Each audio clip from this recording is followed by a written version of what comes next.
I like to help you, You are in the church, don't be on the phone. The few hours we have together, concentrate so that you can hear something. All right, don't be on the phone. If you want to be on the phone, go home. If you want to be here, be here. Because already, human mind does not have the capacity to comprehend everything being said. I think psychologists told us that things have to be said about 21 times before you actually fully understand them. That's why if any message is preached, you might think you heard what the preacher said until when you go back to the message. Let's now assume that you do not have maximum concentration. Then there's a trouble. It's a wasted time. All right? Paul told us to redeem the time, for the days are evil. To us, it doesn't seem so. Only as age climbs over age and times pass away that we just discover, oh, who I wanted to be, I've not been. Because everything you want to be in life, time is exchanged for it. That's the reason why you've got to be intentional about what your time is used for. When you want to sleep, sleep. Shut down your phone, sleep. I do not know how many times in a day that my phone is on flight mode, not because I'm flying. Some other time it's totally shut down. It takes a stupid person for your phone to be on 24/7, except you are into phone business. That people are borrowing phone, or your own is you are a sales rep, and people have to talk that your job is on the phone. Outside of that, it is not possible to really grow maximally in any aspect of life when you don't have certain moment that nobody else can reach you except you and God. I don't care how many children you have. Such moment is needed. Otherwise, you will be weak and exploited. The Bible says the people who do know their God is be strong and do exploit. Your phone cannot be on. I don't even care if you have to monitor your children, monitor this. After some time, they will put monitor in your own arm. If you are the only one monitoring children, monitor, they will be monitor, heart monitor will be in your own arm because you will have BP. I try a bit, you can see, and sometimes I'll be distracted because I'm fixated on my family, even as we're in the church, because all of you bear your father's names. And there are people who bear Olayinka, and it's going to be permanent Olayinka. And I've got to be careful. They are my first church. All right, before any other church. If their life is not okay, you won't want to be in this church. That's what the Bible says about those to be ordained as deacons or bishops. It said they must have one wife. They must be husband and one wife. That their family, they rule their home very well. And their family is well subject to them. Anything outside of that, he said, don't go to that church. That's what he said. He said, don't go to that church. Because they will mislead your own family. But as much as I want to do that, I am not the shepherd of my family. It's God. So I look to my children, my wife, a bit, Ibukun, a bit. After some time, I take my wife off, my eyes off, because I won't be able to preach. Sometimes when they are with me, I just want to be with them 24/7. Close your mouth, do this, do that, do that. After some time, I begin to feel pains in my shoulders. Even me, myself, now need somebody to take care of me now. Before they would use wheelchair to wheelbarrow or that thing to wheel me out of the whatever. So from time to time, I just tell myself, I need to sleep. God, watch over them now. I just tell God I've tried. I'm a human being also. I'm actually a human being.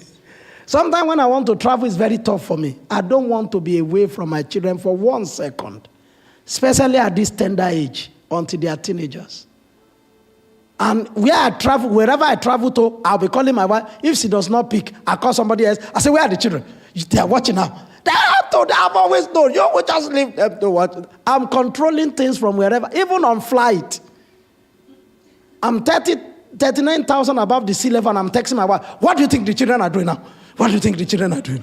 I came back yesterday tired, and I was in the office here, still attending to some meeting because I came in here around 8:30 from Switzerland. And in the midst of that, I started calling my wife. I said, what are they doing? What are they? That's the way I am. But even then, let me tell you, I take my time off, that I'm totally off. Totally off. Only me and God. I do me alone time with God. If you don't, you won't be strong if you don't know how to do that. You won't be strong. In returning and rest shall you be saved. That's Isaiah chapter 30, verse 15. In quietness and confidence shall be your strength. In returning and rest shall you be saved. In quietness and confidence shall be your strength. If you see somebody who is always rowdy, the phone is always on, they're always on phone for one thing or the other, they will soon die. They will soon die. First, spiritually. Second, their mind will die. Number 3, their physical body will die. Sometimes I'm driving and my phone is off so that nobody can reach me. Because human beings don't know what time not to reach somebody. Once they need you.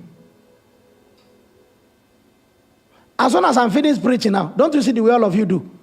People are not even thinking that this guy must have expended some strength. Let us give him tea. Everybody just wants to talk to me immediately. And I'm gasping for breath. That's why sometimes I just stay on the altar here.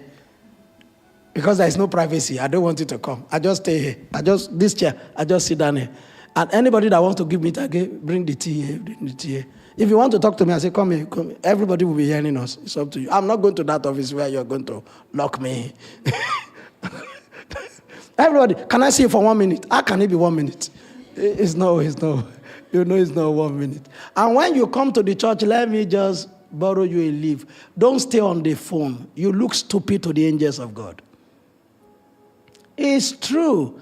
Me, if I'm talking to you, you're on your phone. I know you don't want to hear me. So I shut up my dirty mouth. Because you don't want to hear. Why will I be wasting my words? I used to do that before. Just wasting my words and say, yeah, you need to leave. I don't have that power anymore and I don't want to have it. I don't. Because I've discovered the sweetest part of life. The sweetest part of life is to let people run on their own opinion. When the steam is finished, they cannot come back to you. Once they are not children, either spiritually or physically. But there are some people who, even spiritually, they remain children forever. They ask God every question. They ask their pastor every question. They are highly intelligent, you can know, but they ask their pastor every single question. Even the pastor is surprised. Sometimes some people bring some things and say, you should know what to do about that. I say, no, I want to know from you. What do you say? That's when I will now go to God as a child. I say, he's asking, what do you say? And God said, that's the permanent place to live. Even you as a pastor, that's the permanent place to live. I don't come here. There is no day I come here with a prepared message, except asking the Lord. And somebody will ask me, how do you know he spoke to you? If I speak to him, he also speaks. He's not deaf and dumb, actually. No. If he created me in his image and his likeness, and I talk, he talks. He now has many ways he talks, but he talks, and I know that he talks. So I just tell him, what will I say to these people that are coming? All of a sudden, me that I'm tired, before I want to talk to you, as soon as I see you, an idea just pops into my head. And I begin to prosecute that idea. Oh, and it booms. So I know he speaks because he has several ways through which he speaks. So I talk to him. But in any case, whether he's going to speak or not, it is my responsibility to ask him, what should I say? Some people say, even if I ask him, he's not going to talk. Don't be stupid. You just talk. It's by faith we walk with God. It's not by sight. There's no day he's going to come physically and say, I'm here now, let us come and talk. And he sit down physically. Even you will run. Sometimes when he appears to Daniel just died. He said, I've died. He said, wake up. He said, people are asking for me. I've now come. He said, no, it's not like this. I didn't know you'll be this tall, 699 feet tall and huge. And your voice, as you want to say hello, it sounds like many waves of water. As a matter of fact, as you want to laugh, it sounds like lightning. The children of Israel told Moses, hey, tell him to talk. We didn't know. We thought that when he wants to talk, he will come and say, how are you? How's everything? No, the Bible said the voice of the Lord thunders.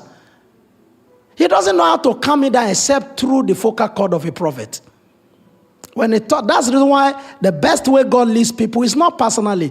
God is too big for you to lead you personally. You'll be misled. Because he won't understand many things he said. When he came to Samuel, and he began to call Samuel, Samuel said, Daddy, you are calling me.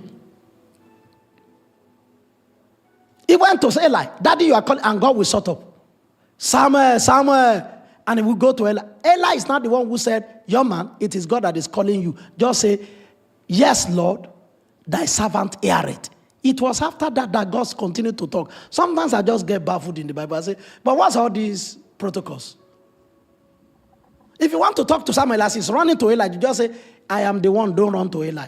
Why do you have to be disturbing him to be running to Eli? God said, because man will not listen to me except there is a man to direct them. You know you will not drive well except there is a policeman on the road, even though God is on the road. You know God is on the road. Sometimes I just come out of the car to wee, like the way we do in Africa. And I will be fine. I will even be waving to everybody going, hey, because I'm just enjoying myself. I'm not a cubicle, you know, because toilet looks like a cubicle to me sometimes. It just looks as if somebody put me in a prison. That's why sometimes, have you seen me using our toilet? I don't close the door. You will come, you just meet me there. It's not that maybe I don't want to close. I just say, but who is putting me in a prison? Why? What did I do? That's the way. Sometimes I don't want the light. Some people will just come and just on the light for me. I say, who are you? Where? And you won't believe it. Beside us, there's a booth. That's where I actually go away. I just come to the door here. I just see somebody is there. You just see me go downstairs. You think I went to pray. No, I just go. And I enjoy myself. So I used to do it on the road until one police came. He just said, what are you doing? He said, woman. He said, what are you doing there? I said, we know, of course. He said, we're going to charge you. From that day, I changed. I said, I don't know, it's a chargeable offense. God knows you can't listen to him except through the instrumentality of a man. Because God doesn't have a hand to punch human being. But he has Mike Tyson. Some of you that like to beat your wife.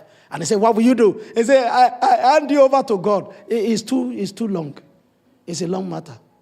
They need one Mike Tyson in each community. One Mike Tyson, that if husband is fighting you and he wants to be a boxer, he just bring Anthony Joshua, Mike Tyson, dubious, just bring them. He say, my husband just learn boxing tricks and his body is itching him, want to know how to use it. By the time Mike Tyson enters your house, I am sure the next 3 months you are never going to raise your voice against your wife. Isn't it true? My daddy just put your hair and say, the next time, I'm going to get light out of you. I say, Brother Mike Tyson, it's by you, African man, it's by yourself, you call him Brother Mike Tyson. In America, they just call him Mike. You yourself, you say, it's too heavy for me. I can't go, Brother Mike Tyson, it's not like that. He provoked me. He brought the devil out of me. Mike Tyson said, that's what I'm coming from. I'm coming for that devil. You know, the next time. Anytime your wife now provokes you, because if it is God who talks, say, you this man, if you touch your wife again, there's nothing I will not do to you. You say, God will forgive me. But if Mike Tyson said the next time, anytime your wife now offend you, now you take your cloth, you go out of the house. Because of Mike Tyson, God knows what he's doing. So are you listening to what I'm saying? Are you listening to what I'm saying? So God thunders, and the children of Israel told Moses, go and listen to God. When you finish, come and talk it to us. Because God is too big to lead. Write it down, God is too big to lead you. But you see, he's too big to lead you. He's too big to lead you. I met with a guy I'm always preaching. I can't do without preaching. It's the only way to defend yourself. I met with a guy on the plane. Too beautiful not to preach to. Because if you don't preach to the girl, you might approach the girl for relationship. You never know. I've always used the gospel as a defense. Where you back? I've always used the gospel as a defense. Some of you let them seduce you, and then the gospel cannot come out anymore. Instead of just preaching as soon as you see the person, start preaching. Jesus is Lord. Let them see you as weird, as a weirdo, so that you can escape. But you yourself, you're not putting perfume on your man, and the person has said, how are you? Do you want some chicken? Then you cannot now say Jesus is Lord anymore. You forget. No, me, I just preach. As I was preaching to the person, and I discovered, I said, I'm a Christian. It's a Brazilian, very impeccable beauty, drop dead beauty. She didn't even know she was going to be sitting around me because I got to the airport and I was asking her, where is D41? She was even doing that. But eventually she now had to come and sit beside me. And I had a lot of food. And I was sharing with her to eat. She didn't have money to buy food with all the beauty. And as soon as you took my food, and I say, my food cannot be wasted. Impossible. Impossible. You must hear the gospel. So I say, how are you? How is everything? What's your name? I'm a pastor. That's the way to start. I am a pastor, a weirdo, a priest. You just need to know that. It's the way, all of you young girls, it's the way to deliver yourself. Be a weirdo, and God will defend you. You don't have to behave like a yuppie funky person. Very soon, you'll be a girlfriend of a smoker. I'm telling you. That's how I deliver myself from young age. After getting born again, I just preach the gospel. They just see me as a weirdo. As somebody says, some of those people with knocked head, say, before you say, Jack, if I now preach and it's not enough, I sat beside that guy and I prayed in tongues for about 1 hour. I put my mouth down for 1 hour. Yes. Enjoy my life. So that he said, what is he saying? He said, if I now say, I like you, he said, no, it's not. It's not somebody like you. And I discovered that the guy is from Brazil. And she knows the Lord. But he said, I don't go to church. Church is weird, whatever. I said, let me tell you what will happen to you. Your faith will die. Without pastors, without churches, stay alone, your faith will die. There is no lawyer that can be strong alone without being in the association of lawyers. All of you know that factual learning is not as stimulating and it's not as exciting as being in the classroom. Being in the classroom can never be phased out because you are not actually learning. You are just hearing. If only you are doing factual learning. Only when you are in the midst of other people. There are so many things that just being in the group, in the hub, makes you to learn than just staying in front. As a matter of how many of the time in front of your computer, have you not slept off? More than 60% of my time on the computer on virtual learning, I'm talking to people. Everybody calling me. But if I'm in the class, how do you bring me out to come and talk to me? But I see important call, and I'm just texting them, and then you just switch off your own camera from Zoom. Nobody knows where you are. Are you listening to what I'm saying? In the same way, your faith cannot really grow except you are being pastored and you are in a church. It is the truth. I don't care how big you are. You're going to lose. You're going to fail. Because where 2 or 3 are gathered together as a church, Jesus said, that's where I am. It doesn't mean it's not on the inside of you. But it's another level entirely. As you feel people, even if you are sorrowful, as you see people dancing and are dancing, all of a sudden you just tell yourself, I think the reason for my being sorrowful is evil spirit. Because you can see everybody is dancing. So before you say, Jack, you don't know when your body is moving. Because majority, their body is moving. So that you don't be the only witch offender in the midst of everybody.